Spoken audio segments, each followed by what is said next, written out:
During the second half of October 2025, Trump sent the CIA in Venezuela to conduct covert operation, and a special force ship near it while deploying 10,000 troops, 8 warships, a nuclear-powered fast attack submarine, and F-45 fighter jets to the Caribbean, the largest American military build-up in the region, indicates, as part of a counter-narcotic operation after the 8th strike on an alleged drug trafficking boat in the Pacific Ocean, taking the total death toll to 34, and raising doubts about his real intention. A couple of days later, the Pentagon clarified that the aim was to bolster United States' capacity to detect, monitor, and disrupt illicit actors and activities that compromise the safety and prosperity of the United States. Trump has accused Maduro of being part of drug cartels in the region.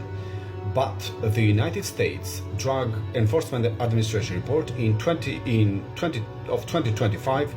is saying that approximately 84% of cocaine seized in the United States came from Colombia, page 44,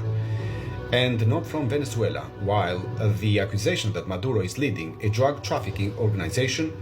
and those targeted boats had narcotics is not convincing, since the White House has failed to provide compelling evidence. Trump has broadened his effort against Colombia, where the leader of the country, Gustavo Petro, has accused him of killing a Colombian fisherman in a strike on a boat a month earlier, with Trump to respond to him by calling him a thug and warning him for very serious action against him and his country, and finally threatening him with new tariffs. Under the Charter of the United Nations, Article 51, the use of force is prohibited even in international waters, unless one of the two following exceptions apply. The United Nations Security Council authorizes it, acting under the Chapter 7 of the Charter, and the state is legally entitled to use force in self-defense in conformity with Article 51 of the Charter, and when has occurred an attack or armed attack on the country, in the United States in this case. In the words of United Nations legal experts, it violates the right to life. As such, Trump's actions in those waters might implicate the United States in legal issues in the future, while toppling Maduro by using military force with those numbers I mentioned earlier is impossible, since the United States used 27,000 men in 1989 against Manuel Noriega in Panama, which is 12 times smaller than Venezuela.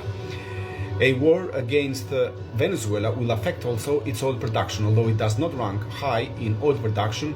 it is home to the largest known reserves. Finally, Trump wants to stop the supply of drugs by using military force with serious implications, while he's not using the right policies at home to stop or at least reduce the consumption of drugs or the demand. He has proposed a measure for those people using drugs on the streets to force them into treatment, but according to reports, beds for people who need hospitalization are already limited in at least 34 states, and prevention is not even in the list. Judging from all those facts, all probabilities are that Trump wants to topple Maduro not through war, but through the fear of war, from inside out, not for his involvement in drug trafficking, but for Venezuela's oil, with serious, if not catastrophic, consequences for his presidency, the United States economy, and the world.